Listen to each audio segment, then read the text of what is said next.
Thank you, Madam Chair, Mr. Secretary General, ambassadors, distinguished guests, ladies and gentlemen. I want to start first by thanking you, Madam Chair and Secretary General, for inviting me. And I, of course, do feel home. It looks like home here, seeing the people I see.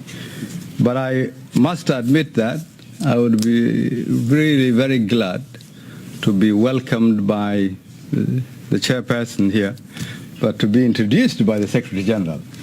So next time when I'm traveling, if I can ask you to come with me, that would be very good. Briefly, when I listened to you, I actually felt that that was me you were talking about, but I don't think I'm that good. But it is an honor and privilege to be here. As a founding member of this important institute organization, I am very proud to be able to join my brothers and sisters here and to be in a position to address you. And although this was from 1975, you still continue to carry what our previous leaders have started to do for our future. And we still yearn to build that potentiality of our people and ingenuity. Now, as a proud member of the organization, I represent a nation that you've heard about over the past 30 years. But we're going to go back a little first and start from where we started. We're going to start from the early 50s and 60s. Somalia, who then was the first African democratic nation, a lead nation within our continent, found itself at a later stage a nation that has seen a lot of problems, challenges, and trouble. And when you talk to people, they remember of Somalia of terrorism, pirates, and humanitarian challenges and famine. There was a Somalia that was the frontier of African democratic leadership, rule of law, and development, supported a number of other African countries to seek their independence, some of them who might be here. But then that history seemed to be lost and forgotten for a while, but we are here to reclaim that history. We're here to restore that origin of our nation and heal the wounds of the past 30 years. I am very grateful for Madam Chair's introductory remark of our President, who has been elected a little over a year ago. That election is a new hope and a light in our country and for the Somali people. So I'm going to tell you what we've been doing for the past year and a half or so, year and 3 months.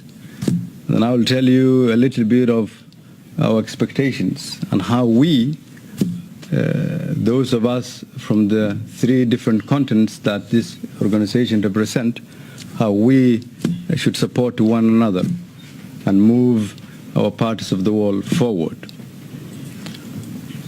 To rebuild our nation, our government now works on 3 major pillars that we concentrate on. The first one, because we are fighting terrorism, we're trying to rebuild the security institutions of our country. But for us, we have a new definition in terms of how to fight Shabab and terrorism.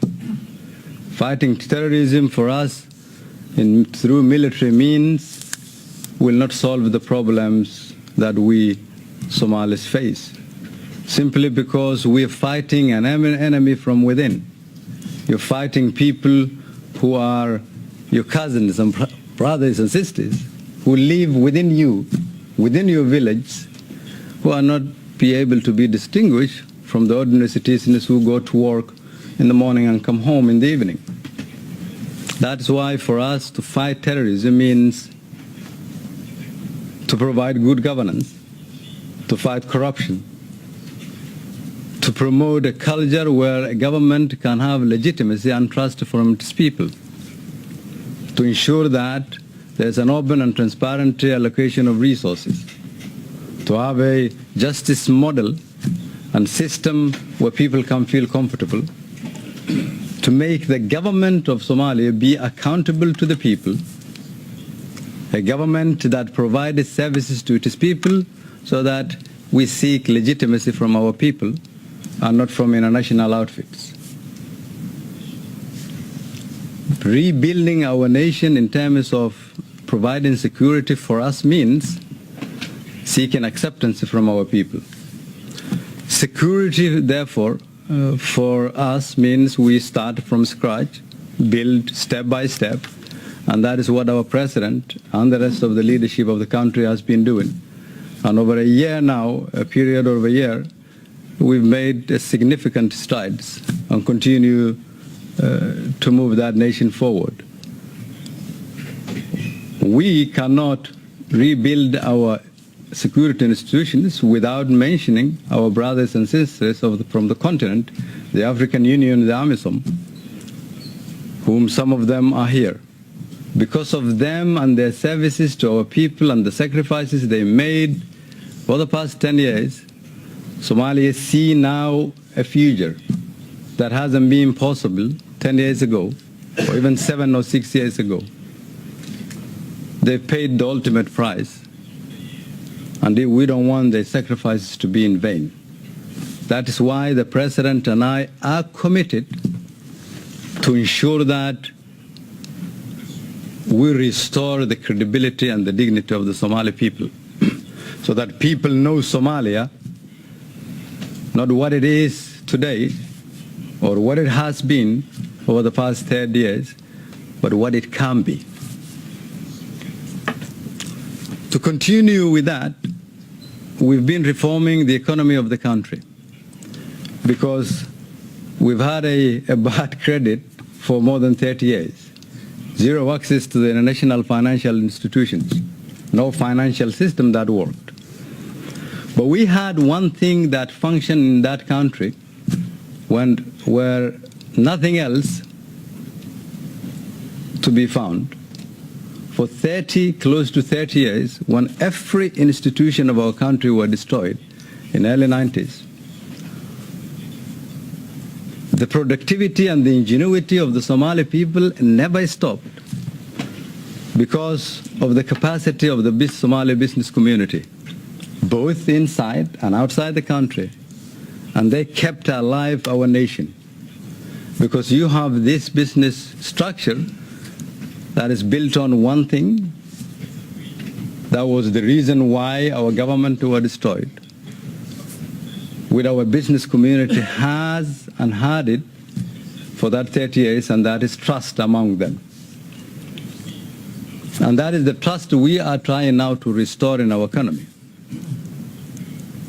Restore with the international financial institutions. Our country has a debt of more than $5 billion. That comes from the old regime, early 70s and 80s. And for a year or so now, we've satisfied every criteria that the international financial institutions with a specific focus of IMF and the World Bank has.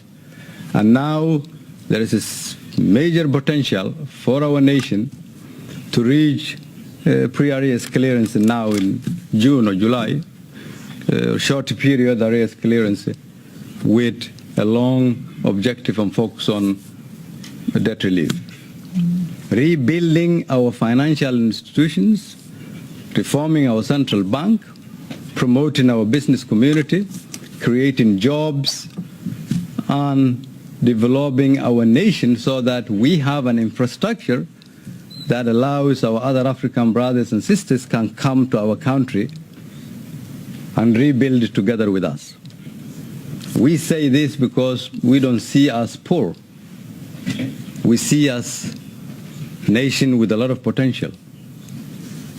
Longest coast in the continent, potential in oil and gas, minerals, in fishing, agriculture, services and logistics, geographical location, you name it. A nation with a lot of potential that have had a problem. So the way we see and approach the world for us now is not to ask for handouts. We ask them who is willing to do business with us. And I understand that is the foundation under which you're guided as an organization.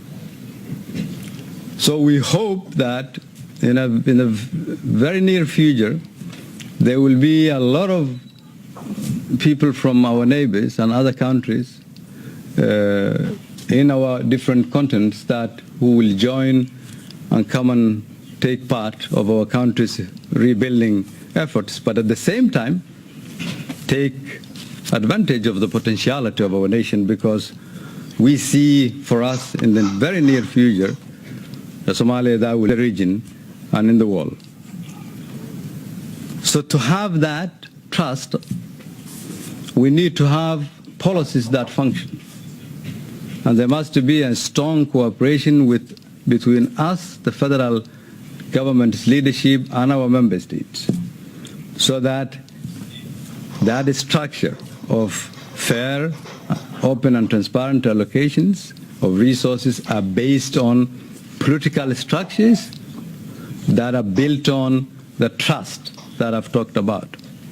So what our government is engaged in now is, one, to redraft our constitution so that we have policies that function. And there must be a strong cooperation between us, the federal government's leadership, and our member states, so that that structure of fair, open and transparent allocations of resources are based on political structures that are built on the trust that I've talked about. So what our government is engaged in now is, one,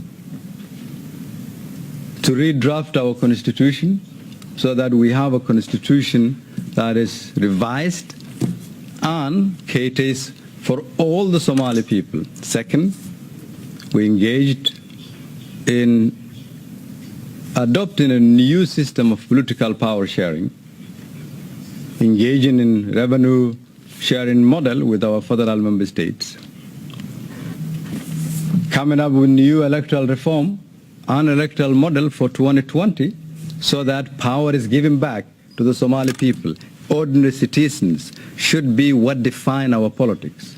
Rule of law, civic rule, so that the 75% of our youthful population are the ones who will determine the future of our nation.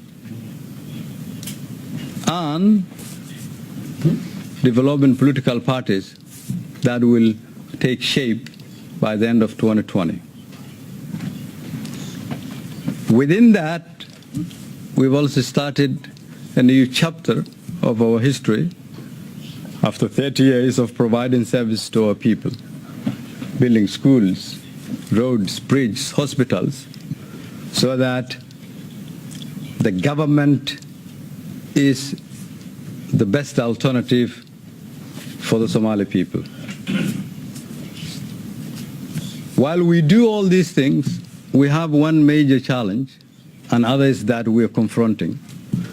And I'm saying one because that is the one I would want to leave with you so that you can support us with. And that challenge is very simple. In the eyes of the world, and many individuals see Somalia for what it has been. But we want all of you and the world to see Somalia for what it can be. That is the narrative we want you to help us champion, carry forward as we try to rebuild our nation. So is the case for you as you negotiate with the EU and others, that you negotiate from a position of strength, of partnership that is built on mutual trust, mutual interest, mutual responsibility. built on what we can offer and what they can offer in return.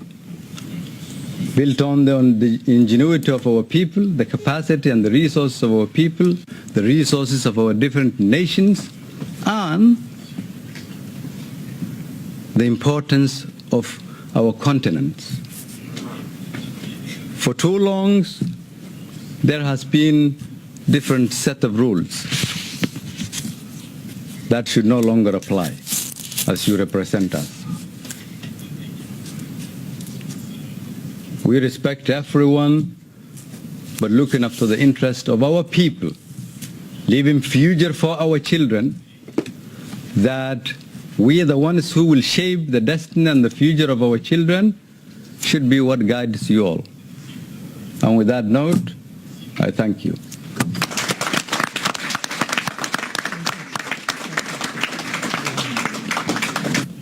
We want to thank